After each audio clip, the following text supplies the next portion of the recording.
স্বাগত প্রবাসী নিউজ 24 সংবাদে আপনাদের সাথে আছি আমি ফয়সাল মাহমুদ। দর্শক দেখছিলেন বিআরবি কেবলস সংবাদ শিরোনাম। শুরুতেই ইরান ইসরায়েল প্রসঙ্গ। ইরান ইসরায়েলের মধ্যকার হামলার তীব্রতা বাড়ছে। ইসরায়েলকে লক্ষ্য করে ফের ক্ষেপণাস্ত্র ছুড়েছে ইরান। এতে 8 ইসরায়েলির প্রাণ গেছে। ইসরায়েলি হামলায় ইরানের আইআরজিসির গোয়েন্দা প্রধান ও 2 জেনারেল নিহতের পাল্টা জবাবে এমন হামলা চালিয়েছে তেহরান। তারা সাফ জানিয়েছে বদলা নেয়ার আগে তেল আবিবের সঙ্গে যুদ্ধবিরতির আলোচনায় বসবে না তেহরান। এদিকে ইরানের আকাশসীমায় পূর্ণ নিয়ন্ত্রণ নেয়ার দাবি করেছে ইসরায়েল। হামলা চালিয়েছে ইরানের রাষ্ট্রীয় টেলিভিশনেও। ইরানি হামলায় তছনছ ইসরায়েল। ইসরায়েলে দফায় দফায় হামলা চালিয়ে যাচ্ছে ইরান। বন্দর নগরী হাইফা, তেল আবিবে বিমান ঘাঁটিতে আঘাত করেছে সনিক ক্ষেপণাস্ত্র। এতেই ঘটে এমন হতাহতের ঘটনা। থেমে নেই ইসরায়েলি বাহিনীও। ইরানের ইসলামী বিপ্লবী গার্ড বাহিনী আইআরজিসির প্রধান হুসেন সালামি ও কয়েকজন পরমাণু বিজ্ঞানীকে হত্যার পর এবার আইআরজিসির গোয়েন্দা প্রধান ও 2 জেনারেলও ইসরায়েলি হামলায় প্রাণ হারিয়েছেন। তেল আবিব হামলা অব্যাহত রেখেছে ইরানের গুরুত্বপূর্ণ স্থাপনাগুলোতেও। এমন অবস্থায় খুবই ফুঁসছে ইরান। যুদ্ধবিরতির সম্ভাবনা উড়িয়ে দিয়ে পূর্ণ প্রতিশোধের ঘোষণা দিয়েছে তেহরান। আপনারা যেখানেই লুকিয়ে থাকুন না কেন, আমাদের নিশানা ঠিক খুঁজে নেবে। ইসরায়েলিদের বলছি, আপনারা এই নরক থেকে নিরাপদে সরে যান। দেশ কঠিন সময়ের মধ্যে দিয়ে যাচ্ছে বলে ইসরায়েলিদের সতর্ক করে ইরানে হামলা জোরদারের ঘোষণা দিয়েছেন বেনিয়ামিন নেতানিয়াহু। দাবি করেছেন ইরানের রাজধানী তেহরানের আকাশ সীমায় পূর্ণ নিয়ন্ত্রণ প্রতিষ্ঠার। এখানেই শেষ নয়, ইরানের রাষ্ট্রীয় টেলিভিশন ভবনেও হামলা করেছে ইসরায়েল। ইরানের রাষ্ট্রীয় টেলিভিশন ও রেডিও অদৃশ্য হতে যাচ্ছে ইসরায়েলের প্রতিরক্ষা মন্ত্রীর এমন হুমকির পরেই এই হামলার ঘটনা ঘটে।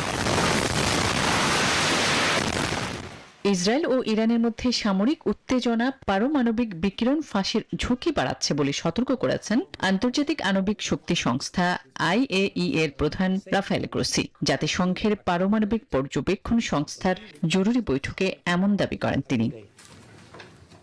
আসমাতুলি, নিউজ 24। ঘরের বিশ্বাসঘাতকদের বিরুদ্ধে কঠোর হচ্ছে ইরান। ইসরায়েলি গোয়েন্দা সংস্থা মোসাদের হয়ে কাজ করা এক ব্যক্তির মৃত্যুদণ্ড কার্যকর করা হয়েছে। ইসমাইল ফিকরি নামে ওই ব্যক্তি গোপন যোগাযোগ রাখছিলেন মোসাদের সাথে। এদিকে মোসাদের আরও 2 এজেন্টকে আটক করেছে ইরান। এ সময় তাদের কাছ থেকে বিপুল পরিমাণ বিস্ফোরক দ্রব্য জব্দ করা হয়েছে। আকাশপথে ইসরায়েলকে মোকাবেলার পাশাপাশি এবার ঘরের শত্রুদের ধরতে মাঠে নেমেছে ইরান। তেহরানের অভিযোগ, মোসাদের এজেন্ট হয়ে দেশের মাটিতে তারা চালাচ্ছে চোরাগুপ্তা হামলা। এমনকি তথ্য দিয়ে তারা নিজের দেশের শীত কাটতে শত্রুদের করছে সহায়তা। হুমকি ধামকি নয়, এবার তাদের খুঁজতে মাঠে নামলো ইরানের সেনারা। রাষ্ট্রীয় সংবাদ মাধ্যম ইরনা নিউজ বলছে, বিশ্বাসঘাতকদের একজন ইসমাইল ফিকরি। 2023 সালের ডিসেম্বরে জটিল অভিযানে ফিকরিকে গ্রেফতার করে ইরানি গোয়েন্দারা। গ্রেফতারের সময় তিনি মোসাদের সঙ্গে সক্রিয় যোগাযোগে ছিলেন। ফিকরি নিজস্ব ব্যক্তিদের পরিচয় এবং গোপন মিশনের বিবরণ পাঠানোর চেষ্টা করছিলেন। তারা 2 জন মোসাদ কর্মকর্তার সঙ্গে নিয়মিত যোগাযোগে ছিলেন, যাদের একজন তাকে একটি এনক্রিপ্টেড প্ল্যাটফর্ম ব্যবহারের নির্দেশ দিয়েছিলেন এবং তার ফোনে ক্রিপ্টোকারেন্সি ওয়ালেট স্থাপন করতে বলেন।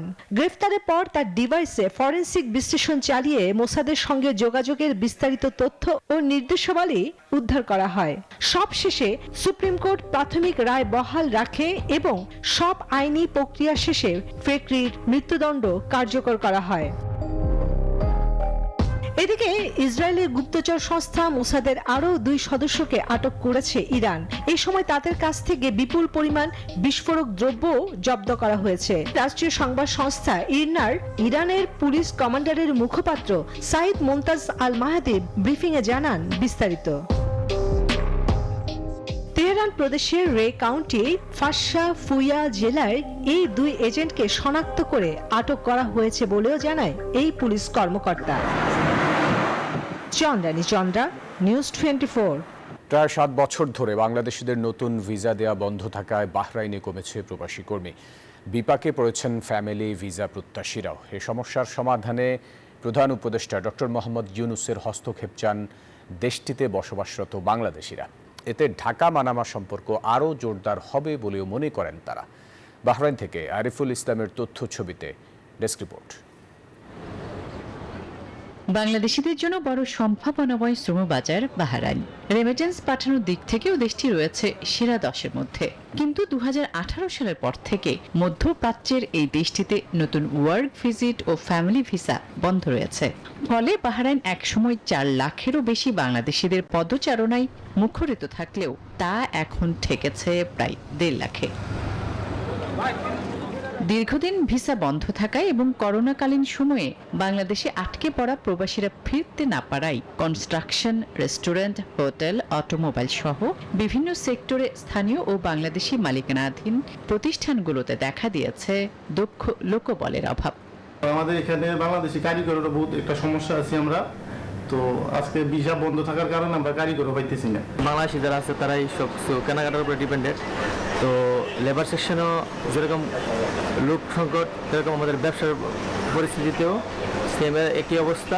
এখানেই শেষ নয়, বছরের পর বছর পারস্য উপসাগরের এই দেশটিতে কর্মী প্রেরণে নিষেধাজ্ঞা থাকায় শুধু শ্রমিক কিংবা ব্যবসায়ী নয়, ক্ষতিগ্রস্ত হচ্ছেন ফ্যামিলি ভিসা প্রত্যাশীরাও।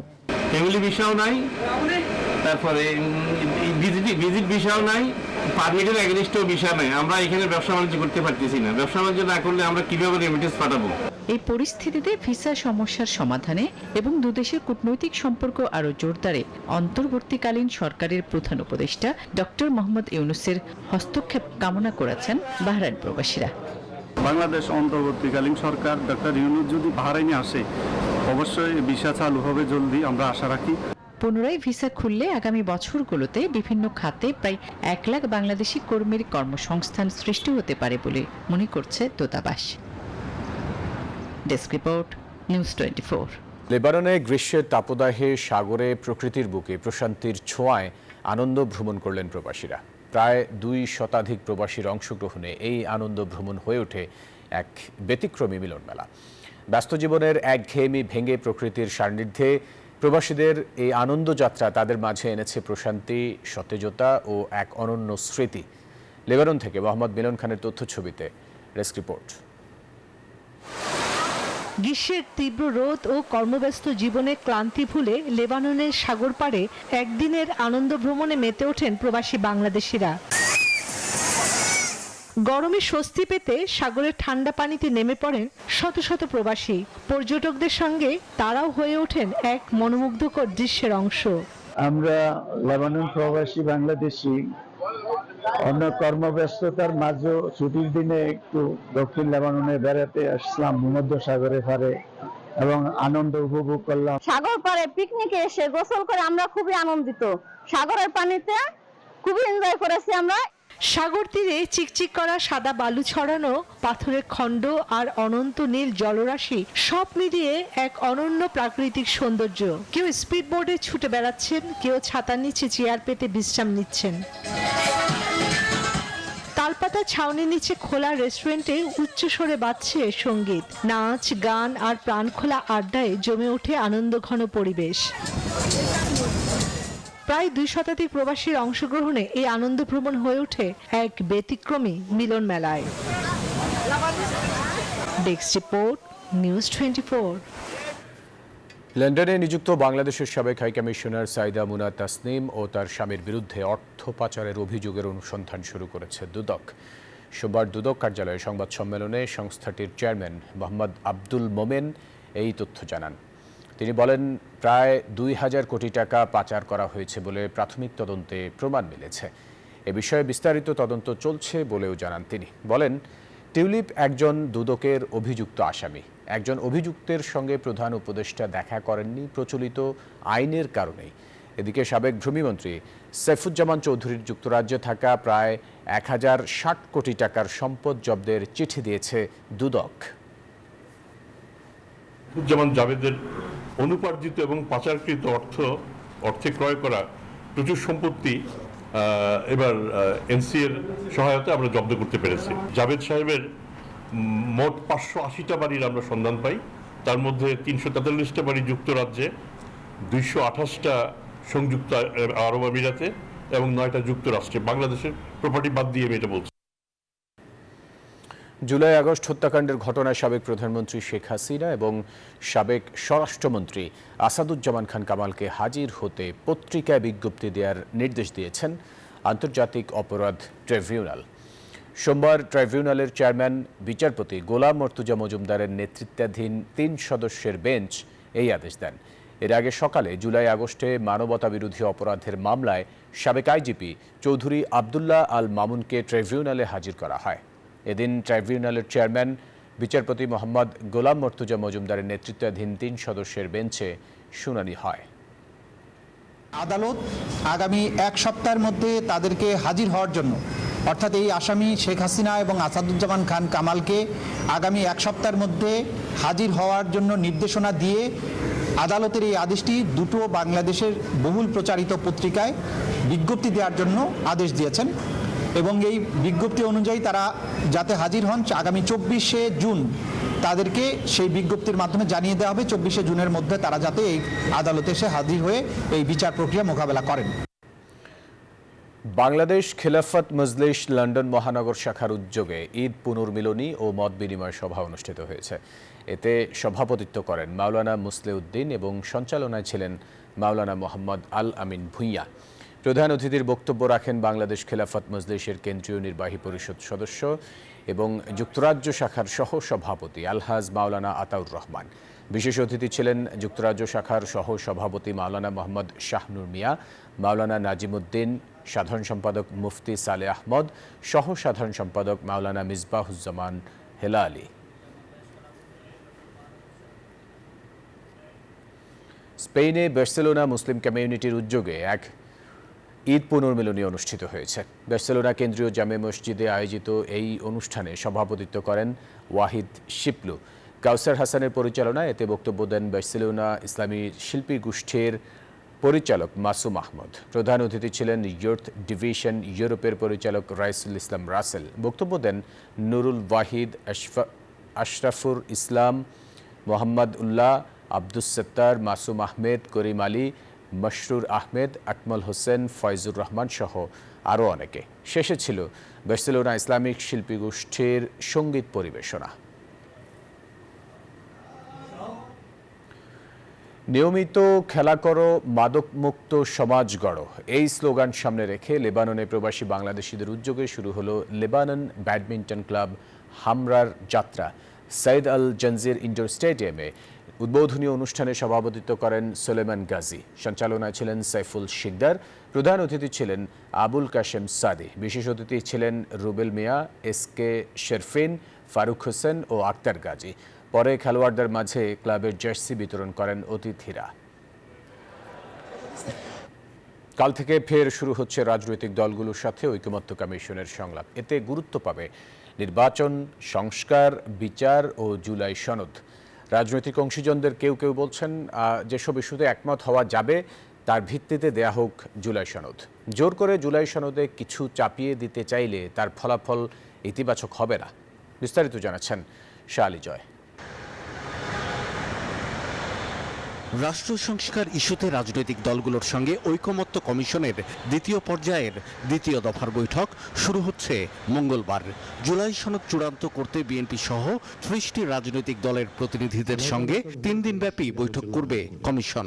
সকলে মিলে আলোচনা করার কথা বিবেচনা করেছি আমরা। জানা গেছে সংসদে আসন সংখ্যা বৃদ্ধি, বর্ধিত আসনগুলোতে সরাসরি নির্বাচন, সংসদে উচ্চ কক্ষ কিভাবে প্রতিষ্ঠা হবে, সাংবিধানিক প্রতিষ্ঠানগুলোতে নিয়োগ প্রক্রিয়া কি হবে, প্রধানমন্ত্রীর মেয়াদ কতদিন এবং একজন ব্যক্তি সর্বোচ্চ কত মেয়াদে প্রধানমন্ত্রী হতে পারবেন, এসব বিষয় গুরুত্ব পাবে এবারের বৈঠকে। গুরুত্বের সঙ্গে আলোচনা হবে সংবিধানের 70 অনুচ্ছেদ নিয়েও। ন্যাশনাল কনস্টিটিউশন কাউন্সিল এই ব্যাপারে কোনো ঐক্যমত হয়ই নেই, ওরা মানেই না, এটা দরকারই নেই। প্রধান বিচারপতি নিয়োগ প্রক্রিয়া কোনো এগ্রিমেন্টই হয়নি, 70 অনুচ্ছেদ দিয়ে হয়নি। প্রধানমন্ত্রীর টার্মস অফ রেফারেন্স কতদিন থাকবেন সেটা নিয়ে হয়নি। এই বিতর্কগুলো তো ওপেন আছে, আপনি নিজের বিবেচনা দিয়ে দেখেন। আপনি কি মনে করেন যে বিএনপি জায়গাতে আসবে? এখন আমরা যেটুকু ঐক্যমত সেটার উপরে ভিত্তি হবে।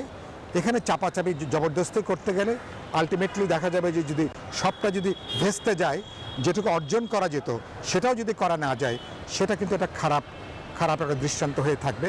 জুলাই সনদে যে বিষয়গুলো আশু বাস্তবায়ন করা সম্ভব হবে না সেগুলো বাস্তবায়নের ঘোষণা রাজনৈতিক দলগুলোর নির্বাচনী ম্যানিফেস্টোতে তুলে ধরার প্রস্তাব করছে কোনো দল। আর জুলাই আন্দোলনের মধ্য দিয়ে জন্ম নেয়া এনসিপি বলছে এই সনদকে সংবিধানে অন্তর্ভুক্ত করতে হবে। আলাপ আলোচনা করে হয়তো কিছু প্রশ্নে হয়তো আমরা একমত হয়তো হতে পারবো, কিন্তু আমি আজকের দিন পর্যন্ত যেটা দেখছি অধিকাংশ প্রশ্নে হয়তো আমরা এত অল্প সময়ের মধ্যে হয়তো মতৈক্যে আসা যাবে না। তো সেগুলোকে অমীমাংসিত রেখেই আপনাকে জুলাই সনদের ব্যাপারে আপনাকে এগোতে হবে। জুলাই সনদে কি কি থাকবে এবং সেটা কিভাবে বাস্তবায়ন হবে, বিচারের প্রশ্নটাও যেন সেখানে থাকে, এটা আমরা উল্লেখ করব। জুলাই সনদটা যেন সংস্কারকৃত বা পুনর্লিখিত সংবিধানের অংশ হয়। জুলাই সনদ নিয়ে সকল রাজনৈতিক দল একমত হবে কিনা এ নিয়ে রাজনীতিবিদদের মধ্যে সংশয় আছে। তবে তারা মনে করেন ঐকমত্য কমিশন চাইবে তাদের দেয়া 166 প্রস্তাবনার বেশিরভাগগুলোতেই রাজনৈতিক দলগুলো একমত হোক। ঐকমত্য তৈরির জন্য শাহ আলী জয়, নিউজ 24, ঢাকা। লন্ডনে প্রধান উপদেষ্টার সঙ্গে বিএনপির ভারপ্রাপ্ত চেয়ারম্যানের বৈঠকে জনগণের প্রত্যাশা পূরণ হয়েছে। ঢাকায় ফিরে এমন মন্তব্য করেছেন বিএনপি স্থায়ী কমিটির সদস্য আমির খসরু মাহমুদ চৌধুরী। একই দিন দলের আরেক সিনিয়র নেতা সালাউদ্দিন আহমদ বলেছেন, লন্ডন বৈঠকে কারো দায়মুক্তির প্রসঙ্গ ছিল না, তবে শিগগিরই বৈঠকের সিদ্ধান্ত নির্বাচন কমিশনকে জানানো হবে। 13 জুন লন্ডনে ডক্টর ইউনূস তারেক রহমান আলোচিত বৈঠকের পর থেকে দেশের রাজনীতিতে ফিরেছে স্বস্তি। বৈঠকের পর যৌথ সংবাদ সম্মেলনে ছিলেন বিএনপি স্থায়ী কমিটির সদস্য আমির খসরু মাহমুদ চৌধুরী। সোমবার যুক্তরাজ্য থেকে দেশে ফিরে বিমানবন্দরে সাংবাদিকদের সঙ্গে সফর নিয়ে কথা বলেন এই বিএনপি নেতা। জানান, বৈঠক সফল হয়েছে। রোজার আগে নির্বাচনের যে প্রত্যাশা জনগণের ছিল সেটি পূরণ হয়েছে। বাংলাদেশের মানুষের যে প্রত্যাশা ছিল যে দ্রুততম সময়ে, বিশেষ করে রোজার আগে জনগণের নির্বাচনের যে প্রত্যাশা ছিল সেটা পূরণ হয়েছে আমি মনে করি। সেদিক থেকে তো আমি মনে করি এটা সফল একটা আলোচনা হয়েছে। এবং বাংলাদেশের সবচেয়ে বড় কথা হচ্ছে আমাদের বিশেষ বিশেষ সন্ধিক্ষণে আমাদের যে ঐক্যমত হয় সেটা হচ্ছে আমাদের একটা ভালো দিক দেশের জন্য। একই দিন জাতীয় প্রেস ক্লাবে এক আলোচনায় লন্ডন বৈঠকের সূত্র ধরে কথা বলেন দলের স্থায়ী কমিটির আরেক নেতা সালাউদ্দিন আহমেদ। বলেন, লন্ডন বৈঠকে কারোর দায়মুক্তি প্রসঙ্গ ছিল না, তবে শিগগিরই বৈঠকের সিদ্ধান্ত নির্বাচন কমিশনকে জানানো হবে। লন্ডনের আলোচনার সূত্র ধরে যে সিদ্ধান্তটা হয়েছে সেটা খুব শিগগির ইলেকশন কমিশনে যথাযথ প্রক্রিয়ায় কমিউনিকেট করবেন বলে আশা করি, যাতে ইলেকশন কমিশন জনগণের সামনে বলতে পারে যে তারা সরকারের কাছ থেকে একটা পরামর্শমূলক বা নির্দেশনামূলক মেসেজ পেয়েছে। এদিকে গুলশানে বিএনপি চেয়ারপারসনের রাজনৈতিক কার্যালয়ে বাংলাদেশে নিযুক্ত ব্রিটিশ হাই কমিশনার সারা কুকের সঙ্গে সকালে বৈঠক করেন বিএনপি। দলের মহাসচিবের নেতৃত্বে বৈঠক শেষ হবার পর সাংবাদিকদের সঙ্গে কথা বলেন বিএনপির স্থায়ী কমিটির সদস্য ডক্টর আব্দুল মঈন খান।